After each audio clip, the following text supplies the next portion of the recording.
This is an energy reading for StarLight. So I have 3 crystals here with me that I've drawn for this reading. I'm going to show you those in a second and then surround us in some protective space for the reading like I always do.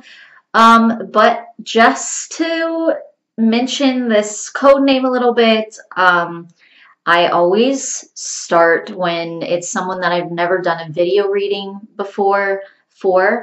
I always go in and I get the code name for them, and this means that I connect to their guides and I receive the code name from their guides. So this name, StarLight, coming in, this was definitely an actual name, and this was one of your guides coming in with her name. So I just wanted to go ahead and clarify what that code name was about.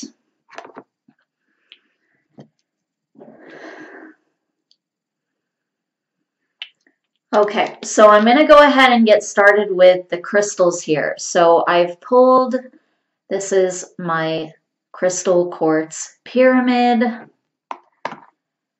So this has to do with contacting higher energies, okay? Especially when you have this pyramid, it has this focal point and coming down. So it also has a lot of grounding energies from the pyramid, coupled with clearing as well.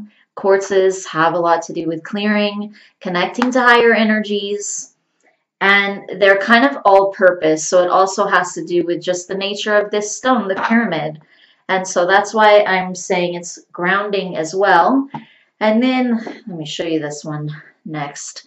So this is my green fluorite. So this is a heart chakra stone because of the green color. It's really calming. This is also a very grounding stone, actually. So grounding is kind of a little bit of a theme going on here. So it's very grounding. It's also very, very healing. It's very calming. And that's what the heart center energies focus on with this specific stone. Healing, calming. And then I have here my lapis lazuli. So this is a third eye and also a throat chakra stone. So there's a lot of will coming in with the throat chakra, also creativity, intuition with both the throat chakra and the third eye. And then of course we have the psychic abilities from the third eye, but also ability to focus, so meditation as well. Being clear on what you envision for yourself, what you want. Okay, so I'm going to go ahead and start with the green fluorite here to surround us in some protective space for the reading.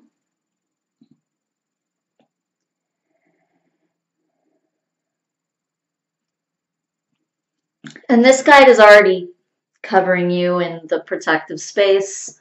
I don't even feel like I need to do any kind of visualizing or anything. I am going to visualize over myself because I always visualize I'm in protective space and then I visualize the other person too. That way it's just a kind of clear transmission, clear airwaves sort of thing.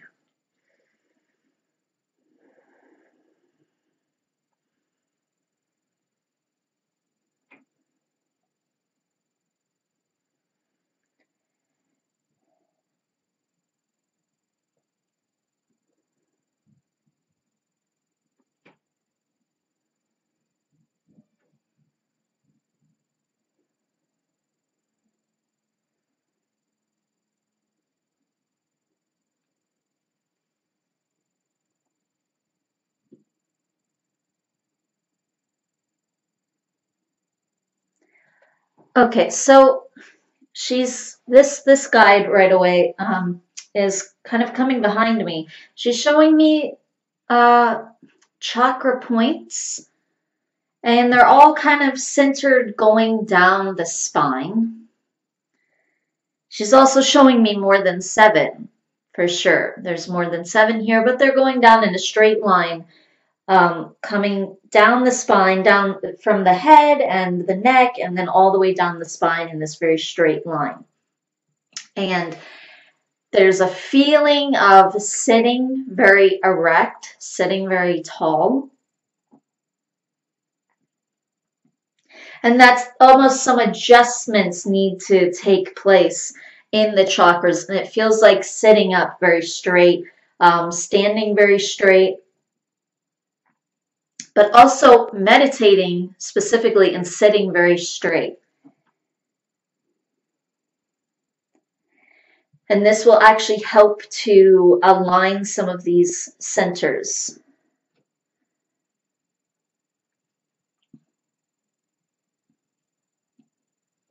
So it looks like some of your chakra centers are kind of, well, they're not aligned. They're not all in a straight line like she's showing me. So some of them are kind of off to one side or to the other side.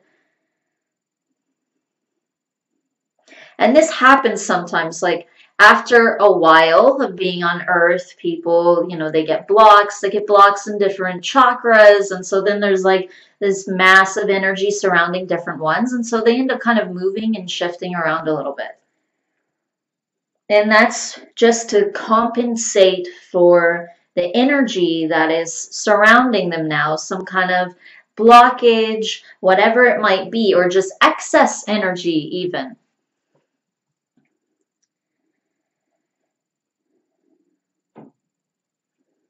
And she's giving an analogy just to make it a little bit more simple to like understand. Like for instance, a person who's very overweight, they have like a lot of excess energy and they just need to move. They just need to get their bodies just moving more. So sometimes it's like that. It's not even like necessarily like a negative thing or a specific thing. It's just like stored excess fuel that just hasn't been used up. And it may have been originally very positive, and now it's just stale. So it doesn't have to be coming from something negative even. It could come from happiness that a person didn't fully express, that a person didn't let out. They were bottling in laughter. So it doesn't only have to come from tears.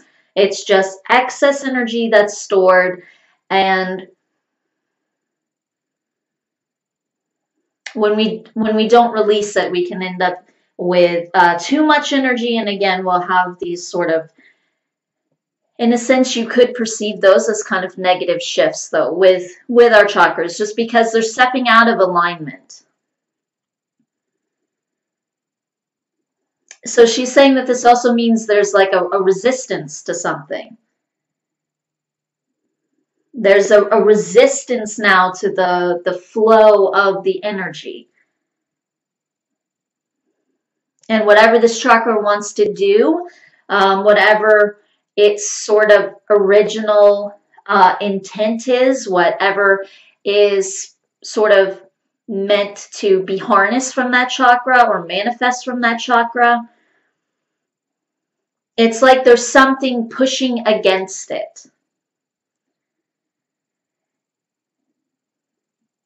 So if something now pushes against the energy of that chakra, whether it is something negative, there's some kind of internal block,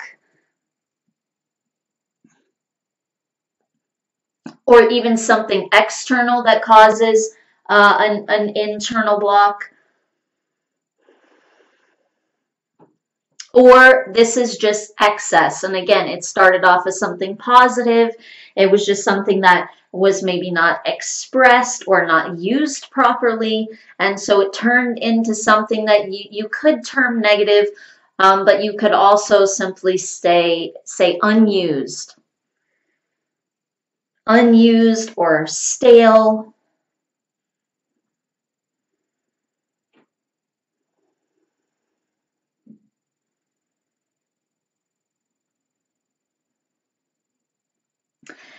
But even energy like that, the longer that it's there, it can sort of fester. So she's almost referring it to as a kind of mold or bacteria if it stays there for too long. So then it can grow into a block. And if there's resistance against a chakra, it's going to move over. If something pushes against it, it will move, and then it won't be in this straight line anymore. It won't be parallel anymore. She's also mentioning breath work now as well. So when you're sitting up really straight, breathing in really deeply and allowing this kind of energy to flow.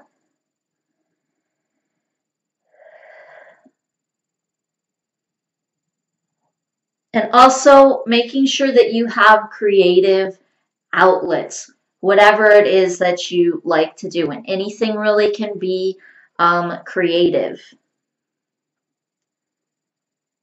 Even things like chores, she's saying you can still express yourself. It can be mundane things.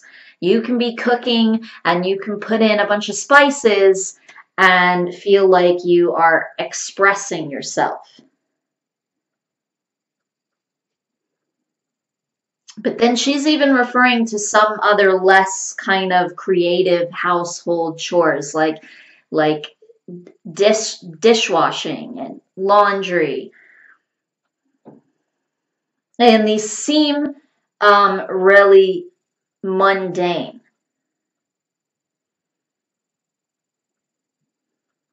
But she's saying like you can put some music on and you can feel free and you can feel like you are expressing yourself in some kind of way throughout everything, because you don't want to feel stuck. You never want to feel stuck.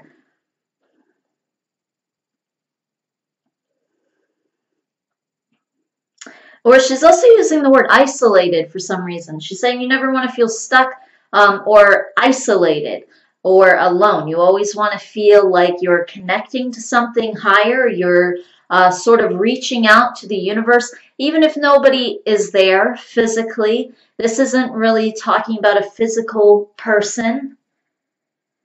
This is talking about like a constant connection. Okay, now there's something to do with Orion coming in. Now, actually, I had picked up on that with the code name as well for a second.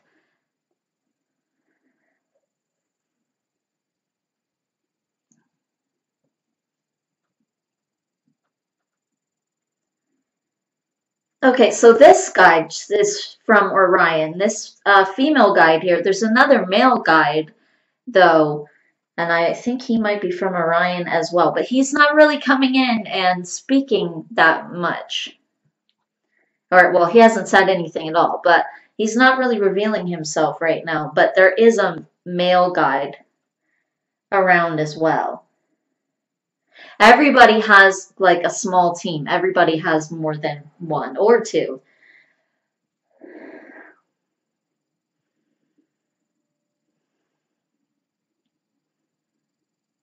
People usually have around like 5 guides normally, like anywhere from 4 to 7 people usually have.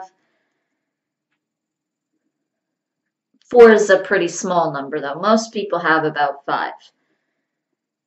5 or, like I said, around 7 or so. Some people have more once in a while. So in other words, you have more around you, but that doesn't mean they're all going to come in during a reading. So it's just basically kind of up for grabs on whoever wants to speak. And whoever they decide is most relevant when it comes to who they decide should speak.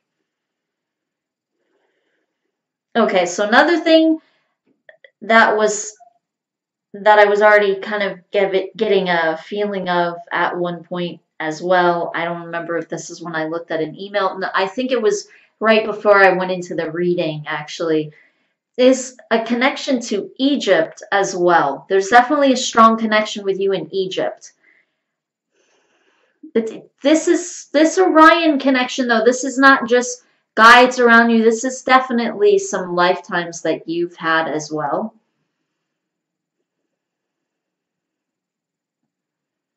And then also this connection to Egypt. This is from some lifetimes that you've had, in other words.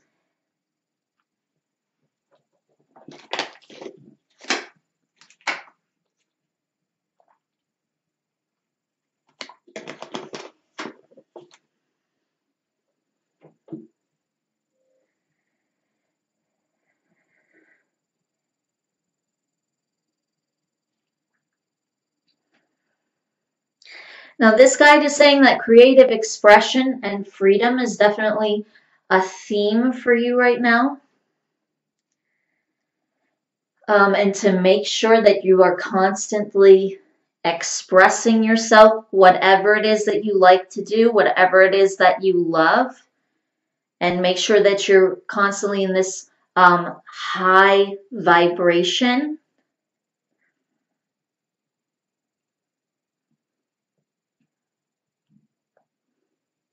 Also, she's saying that you respect yourself, and she's saying part of respecting yourself is giving yourself the time that you deserve, and letting yourself play, and letting yourself have fun.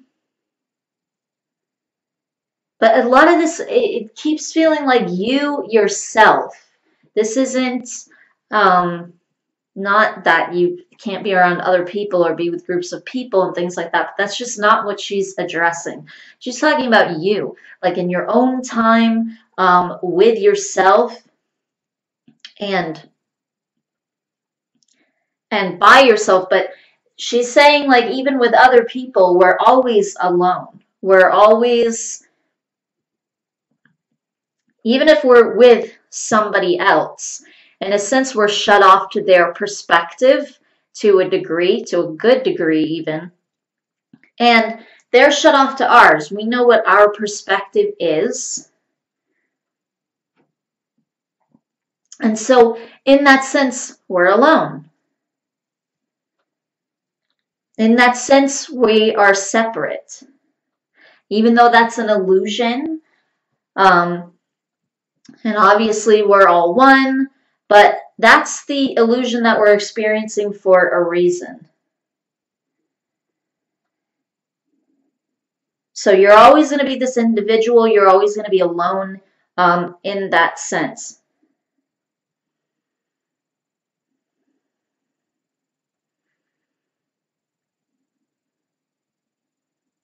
So she's saying to make sure that with you, with yourself, your thoughts are always expressed. Your thoughts, your emotions, and that you don't feel stuck.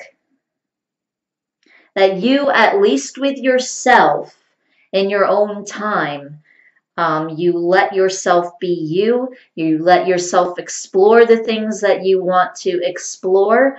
And don't worry about other people. This isn't about other people or what they think or how you are around them.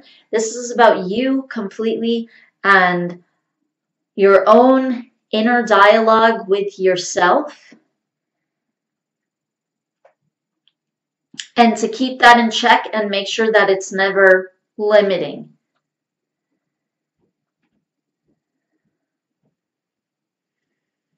That you always let yourself go wherever you want to go in your own mind and in your own emotions. And to always dwell on what is not only positive, but she's also saying possible. And make sure that your horizons are broad and expanding and never seem stuck to yourself. Even if you have to do a mundane thing, make it creative, make it free. Make it feel like you are expressing something outwardly to the universe and to yourself, with yourself.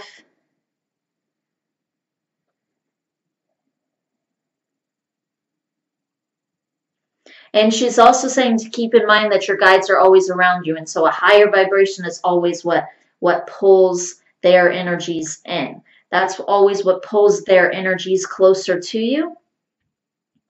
And she's saying that we're all a medium in a sense. Everybody is a medium in a sense, because all that really means is being in the middle.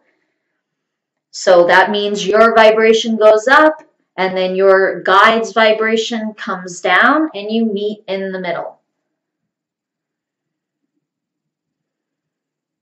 So she's saying, in that sense, everybody can be a medium.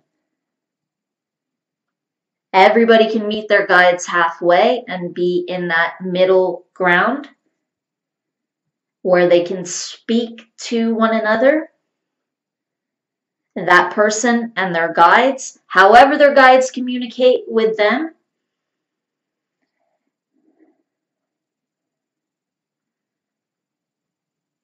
It doesn't mean they get, it doesn't mean that you get a communication in a certain way.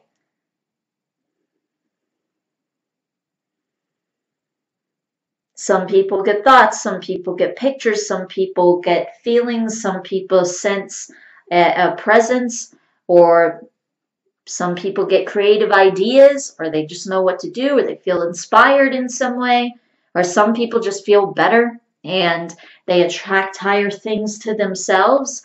She's saying that it's all a communication, or whatever you put out, you're constantly communicating.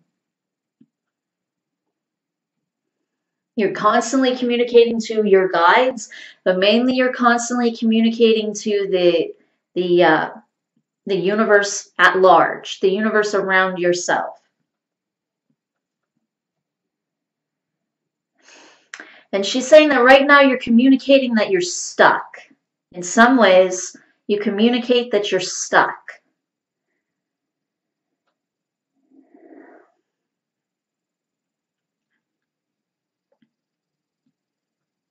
And she's saying to let go of this stuckness and to realize that you can be more and that you can do more, and free yourself up. And there's something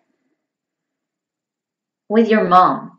There's some energy with your mom, like something that that passed down.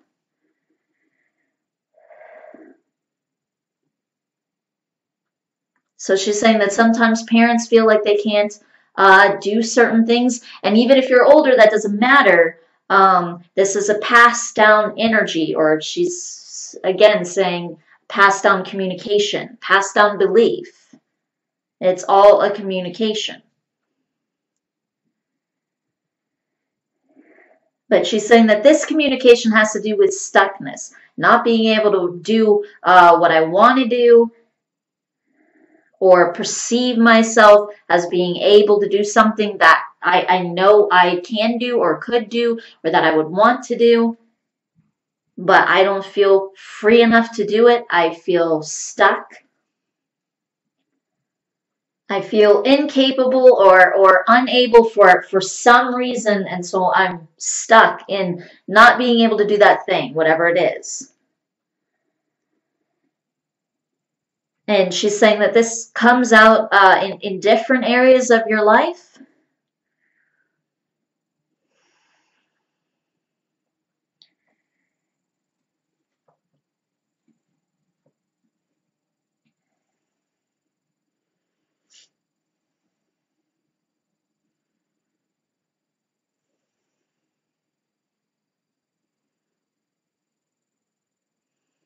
So again, she's saying with everything that you do, she's saying to give it all 100% and like release all of this energy that's there, and this drive and this passion that's there, even if it's doing something simple. Again, like you're washing the dishes.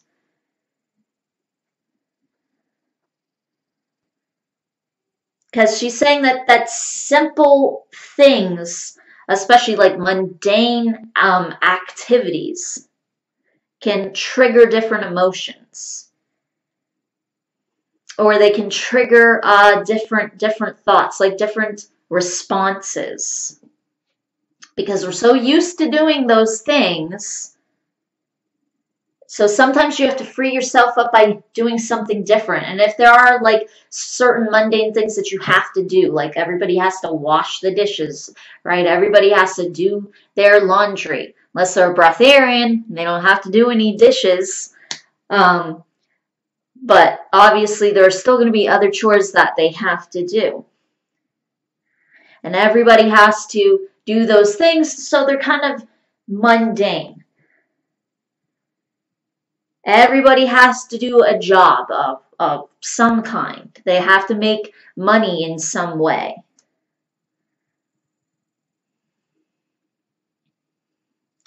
She's saying unless they're retired, but even then they have to, even then there are activities that they're doing.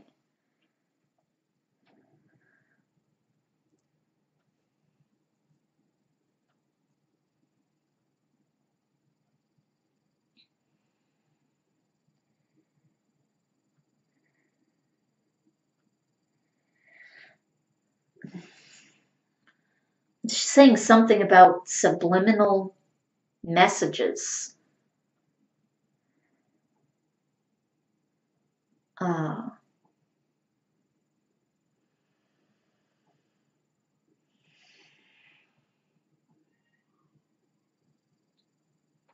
I don't know exactly what that is. But she's saying that when we're doing these sort of mundane activities, this is a kind of realm where our subconscious sort of just takes over. And you can kind of butt in sometimes. You want to not think about it too much so that it can go unobserved and you're not too conscious in those experiences to be able to sort of reflect on what your subconscious is carrying on about.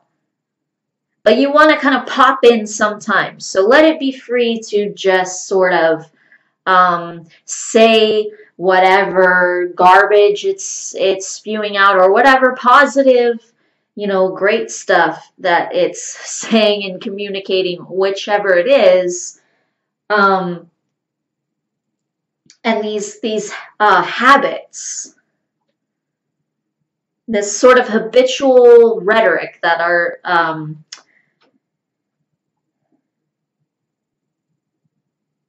that's what she's talking about with subliminal messages. So there's like subliminal messages that we can receive from like the radio or whatever it is. But now she's also talking about almost like subliminal messages that you can put out, that your subconscious is just saying, that you're not even aware of or realizing. And everybody has this and everybody does this. But the universe is receiving it. It's receiving all of our subliminal messages that we're putting out. And she's saying the universe observes and it listens. And it stores all that stuff, whether it's positive or it's neutral, in the middle, or it's negative. Whatever it is, it stores it and then it pops out something new with it. And it might even appear to be the same thing over and over again, but it's still new in the sense that it made it again.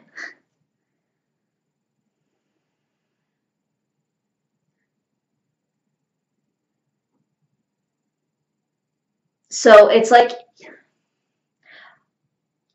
you want to like allow your subconscious to say whatever it's saying, almost so that you can butt in once in a while and be aware of what you're thinking about.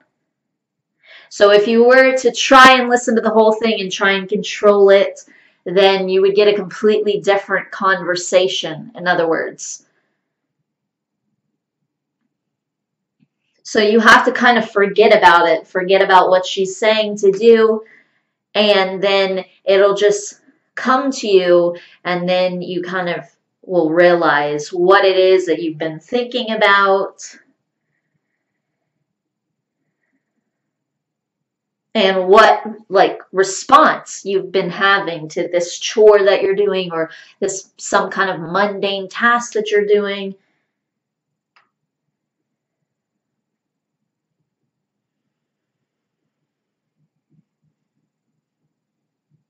But she's saying to be aware of what your subconscious is saying.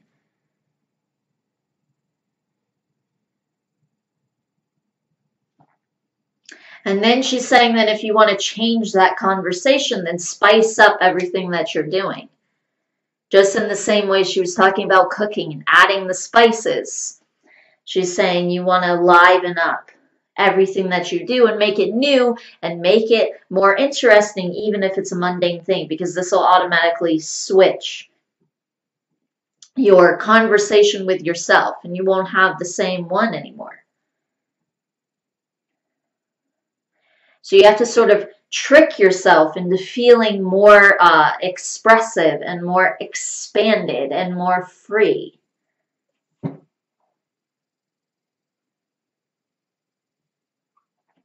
Okay, so that is all that your guides have to say for this reading. Thank you so much for allowing me to do this reading for you. I truly hope that it serves you and benefits you. Thank you very much. Namaste.